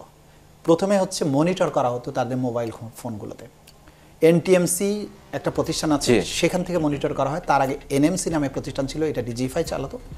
এই মোবাইলগুলো মনিটর করার মাধ্যমে যে সমস্ত টার্গেট বা সাবজেক্ট বলা হয়, যে সমস্ত রাজনৈতিক ভিন্ন মতের লোক প্রতিবাদ করেছে অথবা লেখালেখি করেছে, তাদেরকে আগে শনাক্ত করা হতো এবং তারা নিখুঁতভাবে সাদা পোশাকধারী, অর্থাৎ কোনো রকমের ইউনিফর্ম ছাড়া গিয়ে সাধারণত রাতের বেলায় তাকে হঠাৎ করে একটা রাস্তার মধ্যে থেকে, বাসার থেকে যে কোনো দ্রুততম সময়ের মধ্যে তাকে একটা নম্বর প্লেটবিহীন গাড়িতে উঠানো হতো। উঠানো মাত্রই প্রথমে তাকে ব্লাইন্ড ফোল্ডেড করা হতো, তার হাত পা বেঁধে ফেলা হতো এবং গাড়ি থেকেই টর্চার শুরু হতো। এবং যদি বাসা থেকে গ্রেপ্তার করা হতো বা কোনো ব্যক্তির সামনে থেকে গ্রেপ্তার করতো, তারা পরিচয় দিত আমরা প্রশাসনের লোক, তাদের প্রকৃত পরিচয় বলতো না। যদি ডিজিএফআই হতো সে বলতো আমরা র্যাবের লোক, র্যাব হলে ডিজিএফআইয়ের লোক, কখনো বলতো আমরা ডিবির লোক, কখনো বলতো আমরা এনএসআইয়ের লোক। যে ইউনিটটা অপহরণের জন্য গিয়েছে তারা তাদের পরিচয়, নিজেদের আসল পরিচয়টা বাদ দিয়ে অন্য একটা সংস্থার নাম বলতো। কখনো কখনো এই গ্রেপ্তারকারী বাহিনী গিয়ে সাবজেক্টকে অন্য একটা বাহিনীর কাছে হস্তান্তর করেছে। তারা হয়তো নিয়ে গিয়ে বন্দিশালায় রেখেছে, বন্দিশালায় নিয়ে যাওয়ার পরে ওইখানে টর্চার করার জন্য ওইটা আবার ডেডিকেটেড টিম আছে। আবার যদি তাদেরকে হত্যা করার ডিসিশন হতো, আরেকটা টিম অথবা ওই টিমই তাদেরকে এখানে উঠিয়ে নিয়ে হত্যা করে নদী, নালা, খাল, বিল, সমুদ্র যেখানে যেখানে ফেলার ইতিহাস আছে সেখানে ফেলা হতো। তাহলে এই যে প্রথম অপহরণকারী দল, নির্যাতনকারী দল, ডিসপোজালের দল এবং বন্দি করে রাখার এই যে দল, এগুলো ছিল প্যাটার্ন। আবার দেখা গেলো এক বাহিনী গ্রেপ্তার করে আরেক বাহিনীর হাতে হস্তান্তর করতো, ওখান থেকে হয়তো অন্য বাহিনীর কাছে যেত, ফাইনাল ডিসপোজালটা পুলিশের মাধ্যমে দিয়ে হয়তো মামলায় চালান দিত, অথবা যদি তাকে হত্যা করা হতো ক্রস ফায়ারের নামে ফেলে নদী নালায় ফেলে দেওয়া হতো। আচ্ছা, এটা হচ্ছে প্যাটার্ন। এখন সবচাইতে যারা সৌভাগ্যবান তাদেরকে গ্রেপ্তারের কিছুদিন পরে কিছুদিন গুম করে রেখে হয়তো একটা সময় বাড়ির সামনে ফেলে দিয়ে চলে গেছে, কোনো মামলা টামলা দেয়নি। যেমন হুমাম কাদের চৌধুরীর ক্ষেত্রে হয়েছে, আরও দু একজনের ক্ষেত্রে এরকম হয়েছে। দ্বিতীয় সৌভাগ্যবান হচ্ছে যাদেরকে গুম করে রাখার পরে মাস বছর শেষে তাদেরকে মিথ্যা কিছু মামলায় চালান দেওয়া হতো। সেটা হচ্ছে সন্ত্রাস বিরোধী আইন, অস্ত্র আইন, জঙ্গি মামলা, এই সমস্ত মামলা দিয়ে ইনভেরিয়েবলি তাদেরকে কমন ল্যাঙ্গুয়েজে এই মামলা দিয়ে কোর্টে চালান দিতে। এটা হলো তৃতীয় শ্রেণী। আর সবচাইতে হতভাগ্য শ্রেণী হচ্ছে, না তার চেয়ে আরেকটা গ্রেড আছে, যারা হচ্ছে যে শেষ দিন পর্যন্ত বন্দী ছিলেন, অর্থাৎ এই 8 বছর ধরে brigadier Azmi, barrister Arman, Michael Chakma, এরা শেষ দিন পর্যন্ত বন্দী ছিলেন। এদেরকে যদি সরকার টিকে থাকতো তাদেরকে আদৌ ফিরে পাওয়া যেত কিনা আমরা জানি না। আর সর্বশেষ ক্যাটাগরি হচ্ছে যাদেরকে কিছুদিন বন্দি করে রাখার পরে অথবা তাৎক্ষণিকভাবে ধরে নিয়ে গিয়ে তাদেরকে হত্যা করে, মাথায় গুলি করে, পেটে গুলি করে বুড়িগঙ্গায়, কখনো শীতলক্ষায়, কখনো ধলেশ্বরীতে, এবং বিশেষ করে বরগুনায় বলেশ্বর নদীতে, তাফালবাড়িতে, পাটকেল ঘাটায়, এই সমস্ত এরিয়াতে, তাদের নদী নালাতে, সুন্দরবনে, এই সমস্ত জায়গায় লাশকে গুম করে প্রথমে মাথায় গুলি করতো, মানে প্রথমে হচ্ছে ঢাকা থেকে নিয়ে যাওয়া হতো এই জায়গাগুলোতে হাত পা বেঁধে, তাদেরকে অনেক সময় সিডেটিভ দেওয়া হতো, মানে ওষুধ দিয়ে এক ধরনের ঘুম ঘুম ভাবে, তারা কোনো প্রতিরোধ করতে পারতো না। গাড়ি থেকে নামিয়ে তাদেরকে ট্রলারে বা নৌকায় উঠানো হতো, নৌকা চালিয়ে একটা নির্দিষ্ট জায়গায় যাওয়া হতো, যেখান থেকে হত্যা করে লাশ ফেলে দিলে ভাটায় এমন জোয়ারের টানে বা ভাটার টানে লাশগুলো এমন জায়গায় চলে যাবে যার কখনো খুঁজে পাওয়া যাবে না। সেই ক্ষেত্রে জোয়ার ভাটার হিসাব করা হতো এবং কত দূর গেলে ভাটা শুরু হবে এবং তারপরে আর লাশগুলো ফিরে আসবে না সেগুলো হিসাব করে ওশানোগ্রাফি, জোয়ার ভাটার হিসাব নৌবাহিনীর কাছ থেকে এই তথ্যগুলো তারা নিত। আমাবাসরা, পূর্ণিমার হিসাব তারা নিত। বুড়িগঙ্গা বা শীতলক্ষাতে যেখানে জোয়ার ভাটার ব্যাপার নেই, সেখানে তারা পেট কেটে কমান্ডো নাইফ দিয়ে তাদের নাড়িভুড়িটা ফেলে দিয়ে ওখানে সিমেন্টের ব্যাগ বা পিঠে এবং বুকে সিমেন্টের ব্যাগ বেঁধে দিয়ে তাদেরকে নদীতে ফেলে দিত। তারপরেও নাটকীয়ভাবে বেশ কয়েকটা লাশ ভেসে ওঠার কারণে, বিশেষ করে নারায়ণগঞ্জে 7 খুন, এটা মানুষের কাছে উঠে আসে। তাহলে আপনি দেখছেন যে এদেরকে হচ্ছে বাইরে ডিসপোজালের ধরনটা ছিল এটা। এবার আসেন যে আয়না ঘরগুলো। আয়না ঘর বলতে মূল আয়না ঘর হচ্ছে ডিজিএফআই পরিচালিত জেআইসি, অর্থাৎ জয়েন্ট ইন্টারোগেশন সেন্টার, যেটা ঢাকা ক্যান্টনমেন্টের ভেতরে অবস্থিত। এটার ভেতরে পুরাতন ভবন, নতুন ভবন বলে দুটো ভবন আছে। এখানে অনেকগুলো সেল আছে, 3 ফিট বাই 10 ফিট এরকম আর কি। 2-1টা রুম একটু বড় ছিল। এই রুমগুলোতে কোনো দরজা জানালা যা ছিল এগুলোকে বন্ধ করে দিয়ে সম্পূর্ণভাবে কালো পর্দা দিয়ে ঢেকে দেওয়া হতো। সেখানে তাদের বিছানা, মাটিতে বিছানা কম্বল দিয়ে থাকা হতো। 2-1জনকে একটা চকি টকি দেওয়া হয়েছে, এরকম পাওয়া গেছে। রুমের একমাত্র ভেন্টিলেশনের জায়গা ছোট্ট একটা ভেন্টিলেটর ছিল, সেই জায়গায় আবার এক্সজস্টার ফ্যান লাগানো থাকতো এবং সেগুলো তীব্র শব্দ উৎপাদন করত। প্রত্যেকটা রুমে আবার সিসিটিভি ক্যামেরা থাকতো তাদেরকে মনিটর করার জন্য। করিডোরগুলোতে বাইরের বাতাস পরিচালনার জন্য বড় বড় এক্সজস্ট ফ্যান আছে, সেগুলো যখন চালানো হতো ভূমিকম্পের মতো শব্দ হতো। ফলে এইখানে বন্দীদের তীব্র শব্দের কারণে অনেকের খিঁচুনি হতো, বমি করে ফেলতো। এবং যখন কোনো আজান হতো, আশেপাশের মসজিদ থেকে কোনো সাউন্ড আসতো অথবা ঘোষণা আসতো যে এখানে অমুক ব্যক্তি ইন্তেকাল করেছে, তার জানাজা এতটা সময় এই মসজিদে হবে, এই শব্দটা শুনলে, ঘোষণা শুনলে তো বন্দীরা বুঝতে পারবে যে আমি কোথায় আছি। এইটা যাতে বুঝতে না পারে সেজন্য তারা এখানে প্রচণ্ড শব্দে সাউন্ড বক্সে গান বাজাতো, এক্সজস্ট ফ্যানগুলো চালিয়ে রাখতো। এদেরকে ন্যূনতম খাবার দেওয়া হতো, যদি অসুস্থ হতো, যত জটিল অসুস্থতাই হোক তাদেরকে বাইরে নেওয়া হতো না, এখানেই ডাক্তার এনে বা ওষুধপত্র এর ভেতরেই দেওয়া হতো। অপারেশন সার্জারির প্রয়োজন হলে এখানে বসে সার্জারি, সব ব্যবস্থাই সেখানে ছিল, সব ব্যবস্থা ছিল, মানে একটা অমানবিক পদ্ধতিতে ছিল। কিন্তু 25 জন 30 জন মানুষের জন্য একটা গামছা রাখা হতো, সেটা দিয়ে তাদের হাত মুখ ধুতে হতো, গোসলের পরে মুছতে হতো, এবং সেটার এত বেশি অস্বাস্থ্যকর ছিল যে সেখানকার অ্যালার্জি অথবা চোখের সব বন্দির ইনভেরিয়েবলি চোখ উঠেছে, এরকম আমরা পেয়েছি। আমাদের এই অনুষ্ঠানের মাধ্যমে অনেক ভিকটিমই আমাদের এই ভয়ঙ্কর বর্ণনাগুলো দিয়েছেন, কিন্তু স্যার এই যারা এই ঘটনাগুলোর সাথে জড়িত ছিল বিগত সময়ে তারা সকলেই তো আসলে দেশ ছেড়ে পালায়নি। আমি যেমনটা কিছুক্ষণ আগে বলছিলাম, অনেকে এখনো কর্মরত রয়েছেন বা দেশে যারা রয়েছেন। তো সেই ক্ষেত্রে যে আমরা যে বলছি 5ই আগস্টের পরে আসলে দেশ স্বাধীন হয়েছে, স্বৈরাচার মুক্ত হয়েছে, সেই অর্থে কি আসলেই পুরোপুরি কি আমরা স্বৈরাচার মুক্ত হয়েছি কিনা বা স্বাধীন হয়েছি কিনা? পুরোপুরি তো বলার সময় আসেনি। আমরা যাদেরকে আমরা গ্রেপ্তার করতে পেরেছি, যাদের বিচার এখন চলছে, সেগুলো একটা পর্যায়ে আছে, অনেকে পালিয়ে গেছে, সেগুলো আরেকটা পর্যায়ে আছে। এর বাইরেও যাদের বিরুদ্ধে এখন পর্যন্ত সরাসরি চার্জশিট বা অভিযোগপত্র দাখিল হয়নি, অথচ তাদের বিরুদ্ধে অপরাধের বিশ্বাসযোগ্য প্রমাণ আছে, সেগুলো একটা থ্রেট হতে পারে, কিন্তু সেগুলোকে আমরা এই মিনিমাইজ করার জন্য যা যা করার সেটা আমরা করছি। সরকারের ব্যর্থতার ব্যাপারে এটা চিফ প্রসিকিউটর হিসেবে আমি বলতে পারবো না। আচ্ছা, আমি বর্ণনা দিচ্ছিলাম আয়নাঘরগুলো। আপনি যেটা বলছিলেন যে আয়নাঘরগুলোকে 5ই আগস্টের পরবর্তী সময় বিশেষ করে টিএফআই সেল, র্যাবের যেটা, এবং জেআইসি, দুটো জায়গাতেই আলামত নষ্ট করা হয়েছে। যেটা করা হয়েছে, যেমন 3 ফিট বাই 10 ফিট বা 3 ফিট বাই 7 ফিট একটা সেল ছিল, সেটার মাঝখানের দেয়ালটা ভেঙে দেওয়া হয়েছে যাতে মনে হয় অনেক স্পেশাস, কিন্তু সেই মাঝখানে যে একটা দেয়াল ছিল সেই চিহ্ন কিন্তু রয়ে গেছে। এরপরে ভিকটিমরা বলেছে যে এখানে এই দেয়াল ছিল, বা আমরা দেখেছি। ব্যারিস্টার আরমানকে যেখানে রাখা হয়েছিল সেই রুমটাকে বাইরে থেকে দেয়াল তুলে দরজা এবং একটা কাউন্টারের মতো একটা জানালা ছিল যেখান দিয়ে কথাবার্তা বলতো, ওখানে গ্রিল লাগানো ছিল।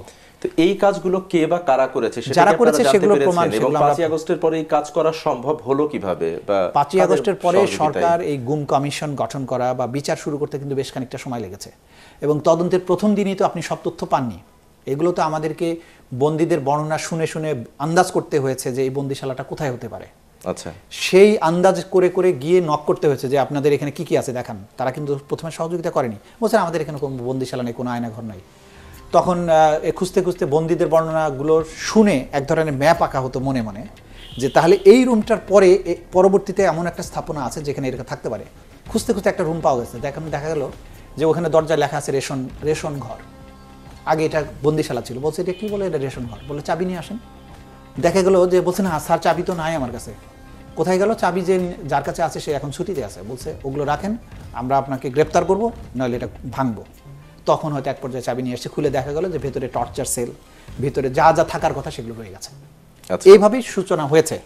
এবং তারপরে তারা যে সময়টা পেয়েছে, যতদিন আন্তর্জাতিক অপরাধ ট্রাইব্যুনাল কাজ শুরু করতে পারেনি তদন্ত সংস্থায়, তখন এই মাঝখানে যে 1-1.5 মাস সময় তারা পেয়েছে, সেই সময় টিএফআই সেলটা ভাঙচুর হয়েছে, ডিজিএফআইটা ভাঙচুর করা। কিন্তু আপনারা যখন কাজ শুরু করেছেন, আমরা দেখেছি যে একদিকে আন্তর্জাতিক অপরাধ ট্রাইব্যুনাল বিচার প্রক্রিয়া শুরু করেছে, অন্যদিকে এই সকল মামলার যারা আসামি রয়েছেন কিংবা যারা এই সকল কর্মকাণ্ডের সাথে জড়িত ছিলেন তারা পার্শ্ববর্তী দেশ কিংবা দেশের বাইরে পালিয়ে যাচ্ছে, এমনও গণমাধ্যমের খবরে আসছে উঠে। এবং আমরা এটাও দেখেছি যে তারা পালিয়ে যাবার পর তাদের যে বিদেশ গমনে নিষেধাজ্ঞা দেওয়া হচ্ছে বা তাদের অ্যাকাউন্ট ফ্রিজ করা হচ্ছে, এই বিষয়টা অত্যন্ত দুঃখজনক।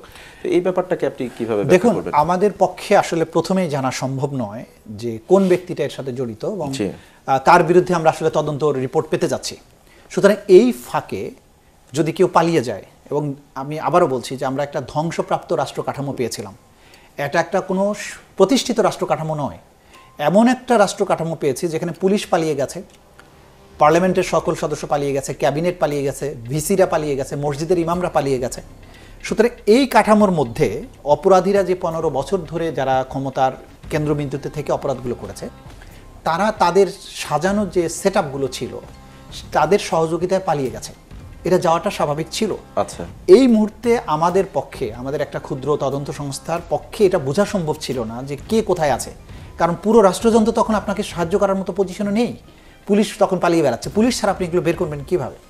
সুতরাং এগুলো রিয়েলিটি যেগুলো আমাদের মানতে হবে, যে এই ধসে পড়া কাঠামোর মাঝখানে থেকে এই যে অপরাধীরা পালাচ্ছে আমি কিভাবে বন্ধ করব? বর্ডার তো তখন উন্মুক্ত হয়ে গেছে, কারণ যারা বর্ডার রক্ষার দায়িত্বে ছিলেন তারাও তো সঠিকভাবে তখন দায়িত্ব পালন করতে পারেননি, পুলিশ বাহিনী তো আটকায় নেই কাউকে। তো যখন আমরা জানতে পেরেছি যে এই লোকগুলো অপরাধের সাথে সম্পৃক্ত, তখন আমরা কোর্টের অর্ডার নিয়েছি, অ্যাকাউন্ট ফ্রিজ করতে বলেছি, বিদেশ যাত্রা বন্ধ করতে বলেছি। যখনই আমাদের হাতে কোনো কিছু এসছে তখন আমরা তাৎক্ষণিক পদক্ষেপ নিয়েছেন। কিন্তু তার আগে আপনি বুঝবেন যে বাংলাদেশের একটা প্রসিকিউশন এজেন্সির পক্ষে রাষ্ট্রের সকল অর্গানের দায়িত্ব কিন্তু পালন করা সম্ভব নয়।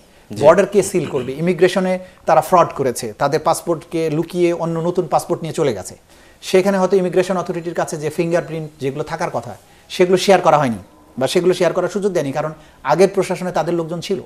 ফলে যখন সে ফিঙ্গারপ্রিন্ট দিচ্ছে, আগের ফিঙ্গারপ্রিন্ট না থাকার কারণে তাকে ওখানে আটকানো যায়নি, এয়ারপোর্ট দিয়ে অনেকে পালিয়ে গেছে। এইভাবে তারা পালিয়ে গেছে। কিন্তু ক্রমান্বয়ে সরকার যখনই এই ক্ষমতাগুলো এক্সারসাইজ করতে শুরু করেছে, তার পাওয়ারটাকে কনসলিডেট করতে পেরেছে, তখন কিন্তু তাদের পলায়নগুলো আস্তে আস্তে অসম্ভব হয়ে গেছে এবং সেগুলোর মাধ্যমে আমরা যতটুকু এখন পর্যন্ত যাদের গ্রেপ্তার করা সম্ভব হয়েছে সেভাবেই করা হয়েছে। স্যার, আমার সর্বশেষ একটি প্রশ্ন, যে আপনি বলছিলেন নিজেও যে 5ই আগস্টের পূর্ববর্তী যে সময়টা আমরা জানি যে বিচার বিভাগ স্বাধীন ছিল না, সেটা আমরা এই ট্রাইব্যুনালের কথা বলি, কিন্তু কিংবা পুরো বিচার বিভাগের অবস্থায় যদি বলি, আমরা বিচার বিভাগ স্বাধীন ছিল না। তো এই 5ই আগস্টের পরে যেহেতু আপনি একটা গুরুত্বপূর্ণ দায়িত্বে রয়েছেন, আপনি একটি দায়িত্ব পালন করছেন, আপনি কি মনে করেন কি না যে বিচার বিভাগ স্বাধীন হয়েছে পুরোপুরি, কিংবা এই বিচার বিভাগকে প্রভাবমুক্ত রাখার জন্য আপনার কি পরামর্শ, সেটা যদি একটু বলেন সংক্ষেপে। বিচার বিভাগকে স্বাধীন করা, বিচার বিভাগকে স্বাধীনতাই সব কথা নয়, বিচার বিভাগকে রেসপন্সিবিলিটি দেয়া, রেসপন্সিবল হওয়া।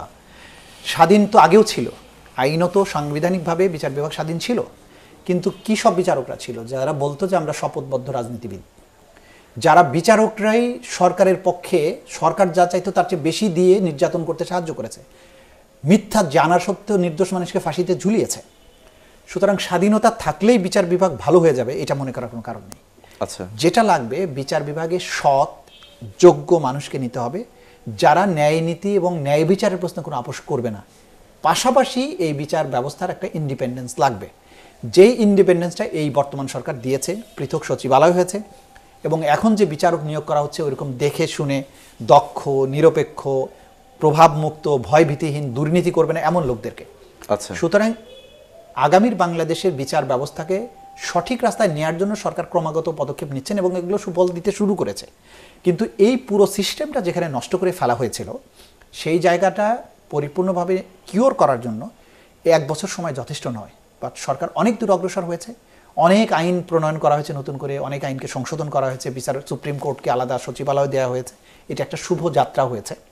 আমরা আশা করছি যে বিচার বিভাগের নিয়োগ, এখানে যে সমস্ত লোকদেরকে আনা হবে তাদের ব্যাপারে যে কোয়ালিটি বাছাইকরণের যে প্রক্রিয়া, এগুলোকে যথাযথকরণের মাধ্যমে সর্বোপরি জি পলিটিক্যাল উইল। যদি আপনি বিচার ব্যবস্থাকে রাজনৈতিক হাতিয়ারে পরিণত না করতে চান, আপনি চান যে এই দেশে ন্যায় বিচার ফিরে আসুক, তাহলে আপনি বিচারক নিয়োগের ক্ষেত্রে কখনোই দলীয় লোকদেরকে নিয়োগের চেষ্টা করবেন না, যোগ্যতা সততা দেখে আপনি করবেন। এই যে পলিটিক্যাল উইল, 5ই আগস্ট পরবর্তী বাংলাদেশে জেনারেশন জির মধ্যে যে স্বপ্ন, যে বৈষম্যহীন বাংলাদেশ গড়া এবং তারা যে স্বপ্নের বাংলাদেশটা চায়, তাদের এই চাওয়াটা পুরো রাষ্ট্রযন্ত্রের উপর একটা প্রচণ্ড চাপ। এবং তাদের স্বপ্ন হচ্ছে বিচার ব্যবস্থা এমন হবে যে বিচার ব্যবস্থার ব্যাপারে কারো কোনো প্রশ্ন থাকবে না। সেই লক্ষ্যে বাংলাদেশ ধাবিত হচ্ছে। সবকিছু অর্জিত হয়েছে, এখনো বলার সময় আসেনি। স্যার, আমরাও এমনটাই প্রত্যাশা করি যে আমরা এমন একটি বাংলাদেশ দেখতে চাই এবং আমরা আশা করি খুব শীঘ্রই আমরা এমন একটি স্বাধীন বাংলাদেশ পাবো, স্বাধীন বিচার ব্যবস্থা পাবো। স্যার, আমি আমাদের এই অনুষ্ঠানে আপনার মূল্যবান সময় দেওয়ার জন্য আপনাকে অসংখ্য ধন্যবাদ এবং কৃতজ্ঞতা জানাচ্ছি। আপনাকেও ধন্যবাদ। যে মুহূর্ত থেকে আমরা একে অপরের জন্য লড়াই করা ছেড়ে দিই, সেই মুহূর্ত থেকে আমরা মানবতা হারাই। আসুন আমরা একে অপরের পাশে দাঁড়াই, সত্যকে তুলে ধরি, সত্যকে প্রতিষ্ঠা করি। একই সাথে আমরা জানাতে চাই আপনার সাথে ঘটে যাওয়া নির্মম বাস্তবতার গল্পগুলো। আমরা চাই স্বাধীন সার্বভৌম দেশে ধর্ম, বর্ণ, দল, মত নির্বিশেষে প্রতিটি মানুষ যেন তার স্বাধীনতায় বাঁচতে পারে, ভয়হীন ও নিরাপদ জীবন কাটাতে পারে। আপনার সাথে ঘটে যাওয়া যে কোনো নির্যাতন কিংবা হয়রানির কথা এসএটিভির যে কথা যায়নি বলার প্ল্যাটফর্মে এসে বলতে যোগাযোগ করুন স্ক্রিনে দেওয়া নাম্বারে, অথবা মেইল করুন যে কথা যায়নি বলা @gmail.com এই মেইলে। আজ বিদায় নিচ্ছি, কিন্তু ফিরছি আগামী বুধবার ঠিক রাত 9টায় নতুন কোনো অতিথি নিয়ে, বলতে না পারা আরও নতুন কিছু কথা নিয়ে। সে পর্যন্ত সবাই সুস্থ থাকুন, নিরাপদে থাকুন আর বরাবরের মতোই থাকুন এসএটিভির সাথেই। আল্লাহ হাফেজ।